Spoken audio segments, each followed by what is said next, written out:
Hello guys, आपका स्वागत है आपके अपने चैनल पर।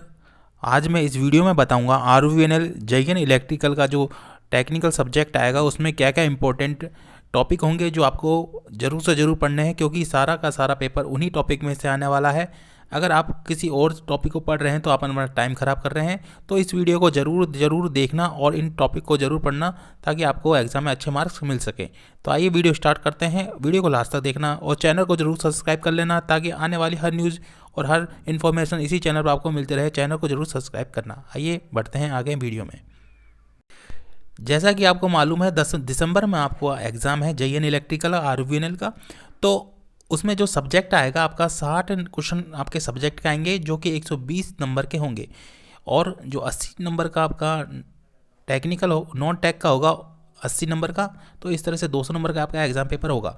और जो नॉन टेक का जो एग्ज़ाम का जो पैटर्न है और जो इम्पोर्टेंट टॉपिक है वो मैंने वीडियो अपलोड कर दी है। अगर आपने वह नहीं देखी है तो इस वीडियो के डिस्क्रिप्शन में जाके मैंने एक लिंक दिया है, वहाँ पे आप क्लिक करके उस वीडियो को भी देख सकते हैं कि आपको कौन कौन से टॉपिक पढ़ना है नॉन टेक में भी। अब बात करते हैं टेक्निकल वाले पार्ट के कौन कौन से इंपॉर्टेंट टॉपिक हैं। तो देखिए, सबसे पहला सबसे ज़्यादा इंपॉर्टेंट है जो इलेक्ट्रिक मशीन जो है आपका बहुत ज़्यादा इंपॉर्टेंट रोल प्ले करेगा। इसमें सबसे ज़्यादा इंपॉर्टेंट आपको क्या सबसे पहले क्या और अच्छी तरह तैयार करना चाहिए। तो देखिए, इलेक्ट्रिक मशीन में भी आपको टॉपिक बता रहा हूँ, उसमें से ज़्यादा क्वेश्चन पूछता है आरवीएनएल। जैसा कि आपको जेईएन प्रीवियस ईयर का पेपर था उसमें भी सबसे ज़्यादा इन्हीं टॉपिक में से पूछा गया था, और जो आईएन का भी 2021 में पेपर लगा उनमें से ही ज़्यादा पूछा गया था। तो जहाँ से ज़्यादा 90% संभावना है कि इन्हीं टॉपिक में से ही पूछा जा रहा है आरवीएनएल का। तो देखिए, सबसे ज़्यादा इंपॉर्टेंट है इसमें आपको ट्रांसफॉर्मर बिल्कुल भी नहीं छोड़ना है। ट्रांसफॉर्मर बहुत ज़्यादा इंपॉर्टेंट है आपके आरवीएनएल से। आरवीएनएल में ट्रांसफॉर्मर इसलिए इंपॉर्टेंट है क्योंकि जो राजस्थान विद्युत वितरण है वो ट्रांसफॉर्मर में सबसे ज़्यादा काम करता है। तो ट्रांसफॉर्मर के क्वेश्चन सबसे ज़्यादा पुट करता है, और आपका जब आप ज्वाइनिंग ले लोगे तो भी ट्रांसफॉर्मर से ही ज़्यादा काम लगता है, तो इसलिए ट्रांसफॉर्मर के ज़्यादा क्वेश्चन पूछे जाते हैं।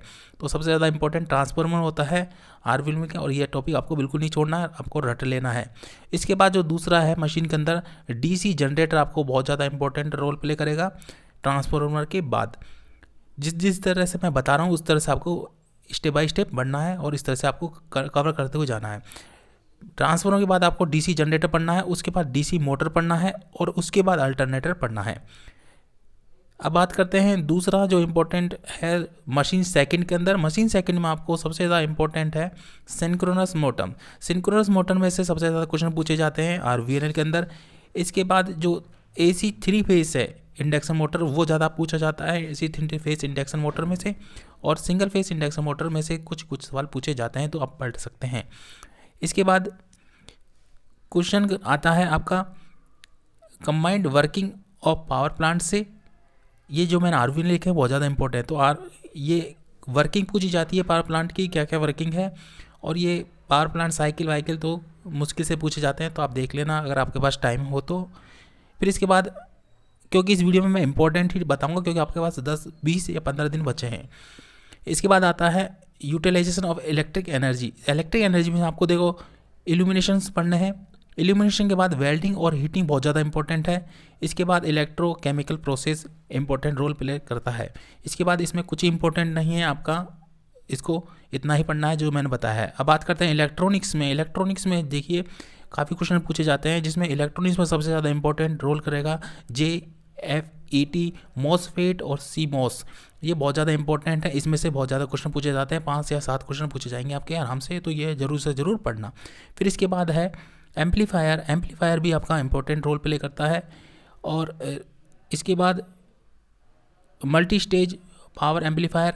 तो एम्पलीफायर के जितने भी हैं एम्पलीफायर पढ़ लेना। डायोड वायोड के आपके क्वेश्चन आना संभव नहीं है, तो मैं जो इंपॉर्टेंट है वही बता रहा हूँ अभी के लिए। तो ये amplifier, transistor amplifier, single stage amplifier, CMOS, JFT और CMOS और MOSFET आपको जरूर से ज़रूर पढ़ना है। मल्टी स्टेज पावर एम्पलीफायर पढ़ना है, और इसमें आप इतना ही देख लेना। फिर इसके बाद करते हैं इलेक्ट्रॉनिक्स सेकंड के अंदर जो है डिजिटल इलेक्ट्रॉनिक्स बहुत ज़्यादा इंपॉर्टेंट है। डिजिटल इलेक्ट्रॉनिक्स में आपको क्या क्या पढ़ना है मैं इसके बाद बता दूंगा। फिर इसके बाद AC AD और DA कन्वर्टर पढ़ने हैं। AD DA कन्वर्टर आपके इंपॉर्टेंट है। फ्लिप फ्लॉप आपका बहुत ज़्यादा इंपॉर्टेंट है, जिसमें से आपका JN IN समय से पूछा जाता है। कम्युनिकेशन इंजीनियरिंग में आपको पूछा जाएगा। माइक्रो प्रोसेसर इंपॉर्टेंट है, और मेथड ऑफ कम्युनिकेशन आपका इंपॉर्टेंट है। तो देखिए मैंने आपको 1 2 3 4 5 ही टॉपिक बताए, इतने सारे टॉपिक में से 5 टॉपिक बताएं जो कि इंपॉर्टेंट है, तो आप इनको अच्छी तरह कवर करना, इनमें से ही क्वेश्चन आएंगे। इसके बाद बात करते हैं, इसमें कोई भी इंपॉर्टेंट नहीं है तो इसको छोड़ देना, अगर आप देखना चाहते हो तो ऑपरेशन देख लेना इसके। अब बात करते हैं नेक्स्ट का। इसके बाद आपका इंपॉर्टेंट रोल प्ले करेगा बेसिक इलेक्ट्रॉनिक्स में से आपके कम से कम, आप यकीन नहीं मारोगे, 20 क्वेश्चन आपके कहीं नहीं जाने वाले, 20 से 25 भी क्वेश्चन हो सकते हैं बेसिक इलेक्ट्रॉनिक्स में से, क्योंकि बेसिक इलेक्ट्रॉनिक्स से बहुत ज़्यादा इंपॉर्टेंट क्वेश्चन इंपॉर्टेंट होते हैं, जिसमें आपके एसएससी जेईएन में तो कम से कम 100 क्वेश्चन में से 40 क्वेश्चन आपको बेसिक इलेक्ट्रॉनिक्स में से ही मिल जाते हैं, बेसिक इलेक्ट्रिकल में से मिल जाते हैं। और आरवीएनएल में पिछली बार जब क्वेश्चन आए थे कम से कम 30 से 35 क्वेश्चन आए थे आरवीएनएल पिछली बार, और आईएन में भी आप देख सकते हो कि 10 से 15 क्वेश्चन पूछे गए थे, और जेईएन में भी आपके बेसिक इलेक्ट्रॉनिक्स बहुत ज़्यादा इंपॉर्टेंट रोल प्ले करेगा। ये आपको लग रहा है, लेकिन जब इसको निकालोगे आप इन टॉपिक को तो बहुत टाइम लगता है, तो इसको निकालना। तो इसमें देखिए ओम्स जितने भी लॉ हैं, Ohm's law, Faraday law, right hand rules जितने भी हैं उनको पढ़ना है। इलेक्ट्रिक सर्किट आपको पढ़ना है। नेटवर्क थ्योरम्स आपको एक भी नहीं छोड़नी है, जितनी भी थ्योरम्स है, और सबसे ज़्यादा इंपॉर्टेंट थ्योरम्स मैं बता देता हूँ, थेवेनिन थ्योरम्स, सुपरपोजिशन थ्योरम्स, ये ज़्यादा इंपॉर्टेंट रोल प्ले करेगी, और इनसे पूछा जाएगा, केवल इनका बेसिक ही पूछा जाएगा आपसे, इनका न्यूमेरिकल नहीं दिया जाएगा, बेसिक ही पूछा जाएगा कि ये किस लिए यूज़ होती है, ब्रांच में यूज़ होती है, ब्रांच के लिए कौन सी यूज़ होती है, नोट्स के लिए कौन, इस तरह से आपके क्वेश्चन बना के पूछे जाते हैं थेवेनिन थ्योरम्स और सुपरपोजिशन थ्योरम्स में। तो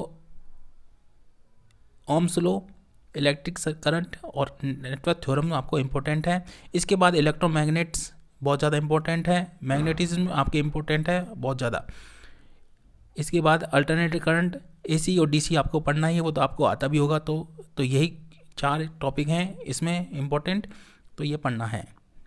इसके बाद इंपॉर्टेंट है, जिस तरह से ट्रांसफॉर्मर इंपॉर्टेंट था उसी तरह से ट्रांसमिशन डिस्ट्रीब्यूशन टी आपका इंपॉर्टेंट है। अब इसमें आपको क्या पढ़ना है, ट्रांसमिशन लाइन बहुत ज़्यादा इंपॉर्टेंट है आपके एग्जाम में, तो आपको ट्रांसमिशन लाइन बिल्कुल नहीं छोड़ना है। इसके बाद आता है केबल्स पूरे पढ़ लेना है आपको। केबल्स का एक और बताता हूँ, केबल्स का एक स्ट्रक्चर है, उसके सारे जितने भी लेयर्स, उनका लेयर्स का वर्क क्या होता है वो आपको जरूर से जरूर पढ़ना है, उनके वर्क के बारे में पूछा जाता है। तो आपको ट्रांसमिशन लाइन पढ़नी है, केबल्स पढ़ने हैं, फॉल्ट पढ़ने हैं, फॉल्ट के टेस्ट जितने भी हैं वो पढ़ने हैं, प्रिंसिपल्स ऑफ ट्रांसमिशन पढ़ने हैं। इसके बाद पावर फैक्टर बहुत ज़्यादा इंपॉर्टेंट है, पावर फैक्टर के पढ़ना है, इसमें से काफ़ी क्वेश्चन पूछे जाते हैं, तो ये इंपॉर्टेंट है, आप देख सकते हैं। आप ये सोच रहे होंगे मैं ये सारे इंपॉर्टेंट है, लेकिन मैं आपको ये वीडियो इसलिए लाया हूँ जो ज़्यादा इंपॉर्टेंट है, बहुत ज़्यादा इंपॉर्टेंट वो बता रहा हूँ। है तो सारे इंपॉर्टेंट, सारे जितने भी टॉपिक हैं सब में से क्वेश्चन आएंगे, लेकिन जो जैसा कि आप देख रहे हो ये डिज़ाइन ऑफ इलेक्ट्रिक लाइन से इसमें से एक क्वेश्चन आ जाएगा, परमानेंट लाइन से इसमें से एक क्वेश्चन आ जाएगा, या अभी आए या नहीं आए इनका कंफर्म नहीं है। लेकिन जो मैं ये टॉपिक बता रहा हूँ इनमें से कम 4 5 क्वेश्चन एक टॉपिक में से जरूर आएंगे, इसलिए मैं ये सबसे ज़्यादा इंपॉर्टेंट बता रहा हूँ। है इंपॉर्टेंट सारे, सब में से क्वेश्चन आएंगे, लेकिन उनका कंफर्म नहीं है कि उनमें से आए या नहीं आए, लेकिन इनमें से 5 एक टॉपिक में 5 4 क्वेश्चन जरूर आते हैं, तो इसलिए इंपॉर्टेंट है। तो इनको जरूर पढ़ना, जो मैं टिक कर रहा हूँ वो देख लेना, और आप लिख भी सकते हैं। इसके बाद ये जो मेज़रमेंट वाला टॉपिक है आपका, electric instrument and measurement, important topic है। इसमें आप चाहो तो पूरा पढ़ लेना, छोटा सा टॉपिक है, लेकिन इसमें आप देखना चाहो तो एनर्जी मीटर बहुत ज़्यादा इंपॉर्टेंट है। इलेक्ट्रॉनिक्स इंस्ट्रूमेंट्स जितने भी हैं वो बहुत ज़्यादा इंपॉर्टेंट है। मेजरिंग इंस्ट्रूमेंट, मेज़र करना इंस्ट्रूमेंट को, वो भी इंपॉर्टेंट पूछा जाता है, और फिर एरर निकालने के लिए पूछा जाता है, तो ये ज़्यादा इंपॉर्टेंट है इस टॉपिक के अंदर। इसके बाद आपका resistance, measure of resistance, inductance और कैपेसिटेंस, तो आपको हर किसी को पता है बहुत ज़्यादा इंपॉर्टेंट, इसमें से काफ़ी सारे क्वेश्चन पूछे जाते हैं, 3 4 क्वेश्चन तीनों टॉपिक से पूछते हैं, तो 8 9 क्वेश्चन हो जाते हैं। इसके बाद फॉल्ट है, स्विचर हैं, आइसोलेटर्स हैं, फ्यूज़ भी पूछे जाते हैं, एसएससी का बहुत ज़्यादा इंपॉर्टेंट रोल है, लेकिन आरवीएनएल में भी पूछा जाएगा। सर्किट ब्रेकर भी इंपॉर्टेंट है, तो ये सारे important, relay, protective relay, circuit breakers scheme, ये आपका पूरा का पूरा इंपॉर्टेंट है। ये वाला चैप्टर ये पूरा इंपॉर्टेंट है, इसको आप पूरा देख लेना। तो इसमें आपको ये सारे के सारे पढ़ने हैं, ये सारे के सारे इंपॉर्टेंट है, इसमें ये लिख लेना। फिर इसके बाद जो इम्पोर्टेंट पार्ट है वो है, इसमें कुछ भी नहीं है, इसको आपको छोड़ सकते हैं, इन टॉपिकों को कोई पढ़ने की ज़रूरत नहीं है।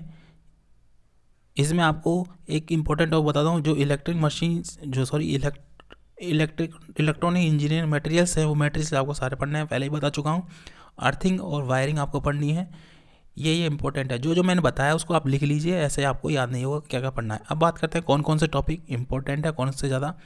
ये मैंने आपको टॉपिक, ये पॉइंट बताएं, इनमें से इनके अंदर भी टॉपिक हैं, वो आपको मैं बता देता हूँ कौन कौन से हैं। तो देखिए सबसे ज़्यादा इम्पोर्टेंट यही है इसमें आपको, जो मैंने अभी तो आपको मैंने टॉपिक बताए थे, बड़े बड़े टॉपिक, उनके अंदर भी पॉइंट होते हैं, वो आपको पढ़ने हैं। तो देखिए, और अगर आप उनको पहले तैयार कर चुके हैं, उन पॉइंटों को जो मैंने आपको बताया टॉपिक, उनको पहले तैयार कर चुके हैं, तो आप इन टॉपिक पर, इन पॉइंट पर ज़रूर रिवीजन करना, क्योंकि ये आपका पूरे एग्ज़ाम पेपर का निचोड़ है इस पन्ने के अंदर जो ये लिखा है। और ये IN में भी आए हुए हैं, मैंने IN में आए वो मैंने लिख दिए हैं, क्योंकि ये मैंने पहले लिख दिए। तो MI मूविंग कोयल आपको पढ़नी है, टॉर्क आपको पढ़ना है, फ्रीक्वेंसी से क्वेश्चन पूछे जाते हैं, मल्टीमीटर, मैक्सवेल क्वेश्चन आते हैं, एंडरसन से आपके क्वेश्चन पूछे जाते हैं। फिर इसके बाद है KVL KCL से आपसे क्वेश्चन IN में पूछे गए थे, JN में पूछे जाएंगे। आपको नोड लूप निकालना है, तो उसका फॉर्मूला ये रहा, नोड ब्रांच और लूप से आपसे क्वेश्चन पूछे जाते हैं कि नोड निकालिए, ब्रांच निकालिए, ठीक है। फिर सीरीज पैरेलल से आपके न्यूमेरिकल्स आते हैं, IN में भी आए थे। ट्रैवलिंग कॉगिंग आपसे क्वेश्चन पूछी जाएगी, जो कि इजी टॉपिक है। स्लिप आपका IN में पूछा गया था, इस बार भी पूछा जाएगा, JN में भी। पावर से क्वेश्चन पूछे जाते हैं, यूनिट्स निकालनी है आपको, इनको यूनिट निकालना सीख लीजिए। अल्टरनेटर, एमीटर, वोल्टमीटर से आपके क्वेश्चन पूछे जाएंगे, जैसे एमीटर का शंट निकालिए, वोल्टमीटर का शंट, इस तरह से क्वेश्चन पूछे जाएंगे। फिर उसके बाद बात करते हैं जो पैरामीटर्स हैं, Z parameter, H, Y, P, A, B, C, D parameters पूछे जाएंगे, और इन पैरामीटर्स के आपसे रेसिप्रोकल पूछे जाएंगे, ना कि आपको डायरेक्ट पूछा जाएगा। रेसिप्रोकल आपसे जरूर पूछे जाएंगे, तो रेसिप्रोकल जरूर निकाल के जाना इनका। और H का जरूर है रेसिप्रोकल याद करना, क्योंकि H का थोड़ा अलग है, माइनस में आ जाता है वो। फिर lower tension, high tension, super tension, extra high voltage tension जो है वो आपको पढ़ के जानी है। फ्रीक्वेंसी वाले, कैपेसिटी, इंडक्टेंस, कैपेसिटी, इनकी आपको पढ़ के जानी है। एनर्जी वर्क आपको निकाल के जाना है, क्वेश्चन बनेंगे आपके इनमें से। इसके बाद एवरेज वैल्यू आपको निकाल के जानी है, पीक फैक्टर, फ्रॉम फैक्टर आपको निकाल के जाना है।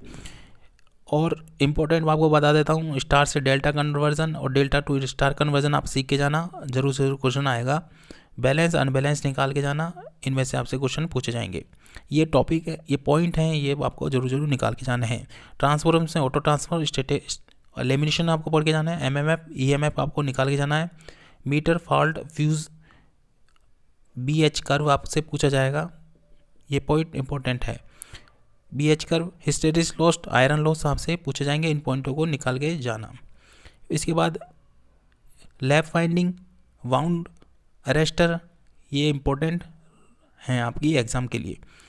Cables, synchronous DC motor, capacity, inductance और रेजिस्टेंस आपको पूछा जाएगा। पोल पिच, फैक्ट, सैग आपसे पूछा जाएगा। Peak factor, RMS factor, RMS value, peak value आपसे निकाले जाने के लिए पूछा जाएगी। केबल्स, एनर्जी मीटर और सीरीज और शंट आपसे इंपॉर्टेंट है आपके एग्ज़ाम के लिए। और इलेक्ट्रिक फील्ड इंटेंसिटी आपसे पूछी जाएगी, जो कि IN में भी पूछी गई थी। तो ये जो इम्पोर्टेंट टॉपिक हैं, तो आज की वीडियो में इतना ही था। तो आप ये जो टॉपिक हैं, ये वाले टॉपिक, ये बहुत ज़्यादा इंपॉर्टेंट है, ये इनको तो जरूर निकाल के जाना है, इनको 100% निकाल के जाना है आपको।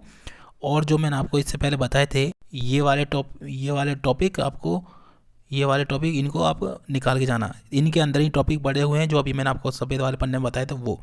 तो ये था वीडियो में, यही इंपॉर्टेंट टॉपिक है। और आपने नॉन टैग के भी देखने हैं, तो आप डिस्क्रिप्शन में जाकर उन टॉपिक को देख लीजिए, डिस्क्रिप्शन में मैंने लिंक दिया है। और जो कोई भी अगर हेल्प होगी आपके एग्ज़ाम को लेकर, मैं आपके लिए हेल्प करूंगा और आपको इन्फॉर्मेशन देता रहूँगा। तो चैनल को उसके लिए सब्सक्राइब करना, ताकि मैं आपकी हेल्प कर सकूँ, इसके लिए आपको चैनल को सब्सक्राइब करना है। और कोई भी हेल्प होगी तो आपको करता रहूँगा। Thank you so much video last देखने के लिए, धन्यवाद।